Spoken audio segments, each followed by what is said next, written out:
Cylinder ರಸಗೊಬ್ಬರದ ಬಳಿಕ ಈಗ ಆಧಾರ್ ತಿದ್ದುಪಡಿಗೂ ಜನ ಕ್ಯೂ ಅಲ್ಲಿ ನಿಂತ್ಕೊಳ್ಬೇಕಾದಂತಹ ಸ್ಥಿತಿ ನಿರ್ಮಾಣ ಆಗಿದೆ. ಮುಂಜಾನೆಯಿಂದಲೇ ಆಧಾರ್ ತಿದ್ದುಪಡಿಗೆ ಜನ ಕ್ಯೂ ಅಲ್ಲಿ ಬಂದು ನಿಂತ್ಕೊಳ್ತಾ ಇದ್ದಾರೆ. ಕೊಪ್ಪಳ ಜಿಲ್ಲೆಯ ಕನಕಗಿರಿಯಲ್ಲಿ ಜನರ ಸರತಿ ಸಾಲು ಕಂಡು ಬರ್ತಾ ಇದೆ. ಸರತಿ ಸಾಲಿಗೆ ಪ್ಲಾಸ್ಟಿಕ್ ಚೀಲ, ಆಧಾರ್ ಕಾರ್ಡ್ ಅನ್ನ ಇಟ್ಟು ಜನ ಹೋಗ್ತಾ ಇದ್ದಾರೆ. ಅಂದ್ರೆ ಲಾಂಗ್ ಕ್ಯೂ ರೀತಿ ಕಾಣಿಸ್ತಾ ಇದೆ. ಏನಕ್ಕೆ ಹೀಗಾಗ್ತಾ ಇದೆ ಅನ್ನೋ ಪ್ರಶ್ನೆ ನಿಮಗೆ ಬರ್ಬೋದು. ಆಧಾರ್ ಕಾರ್ಡ್ ಅಪ್ಡೇಟ್ ಮಾಡಬೇಕು, ಬಿಕಾಸ್ ನಿಮಗೆ ಗೊತ್ತಿದೆ ಈ ಗ್ಯಾರಂಟಿ ಯೋಜನೆಗಳದೆಲ್ಲ ಈಗ ಪರಿಷ್ಕರಣೆಗಳೆಲ್ಲ ಆಗ್ತಾ ಇರೋದ್ರಿಂದ ಆಧಾರ್ ತಿದ್ದುಪಡಿ ಆಗಲಿಲ್ಲ ಅಂದರೆ ಪ್ರಾಬ್ಲಮ್ ಆಗುತ್ತೆ. ಯಾಕಂದರೆ ಆಧಾರ್ ತಿದ್ದುಪಡಿ ಕಡ್ಡಾಯ ಅಂತ ಹೇಳಿದ್ದಾರೆ ಫಲಾನುಭವಿಗಳಿಗೆ. ಹೀಗಾಗಿ ಜನ ಮುಗಿ ಬೀಳ್ತಾ ಇರೋದು ಮೇಲ್ನೋಟಕ್ಕೆ ಕಾಣಿಸ್ತಾ ಇದೆ. ನಿಮಗೆ ನಾವು ವಿಡಿಯೋ ಕೂಡ ತೋರಿಸ್ತಾ ಇದ್ದೀವಿ.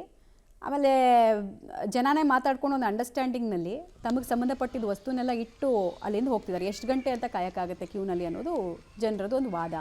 ಹಿಂದೆಲ್ಲ ಗ್ಯಾಸ್ ಸಿಲಿಂಡರ್ಗೆ, ಯೂರಿಯಾ ರಸಗೊಬ್ಬರಕ್ಕೆ ಸಂಬಂಧಪಟ್ಟಂತೆ ಇದೇ ರೀತಿ ಕ್ಯೂ ಸಿಸ್ಟಮ್ ನೋಡಿದ್ವಿ. ಆಮೇಲೆ ನೂಕುನುಗ್ಲಾಗಿದ್ದನ್ನು ನೋಡಿದ್ವಿ. ಇದೇನಕ್ಕೆ ಹಿಂಗಾಗತ್ತೆ ಅಂದರೆ ಆಧಾರ್ ಕೇಂದ್ರಗಳು, ತಿದ್ದುಪಡಿ ಕೆಲಸ ಮಾಡುವ ಆಧಾರ್ ಕೇಂದ್ರಗಳು ಕಡಿಮೆ ಸಂಖ್ಯೆಯಲ್ಲಿದ್ದಾಗ ಹಿಂಗಾಗುತ್ತೆ.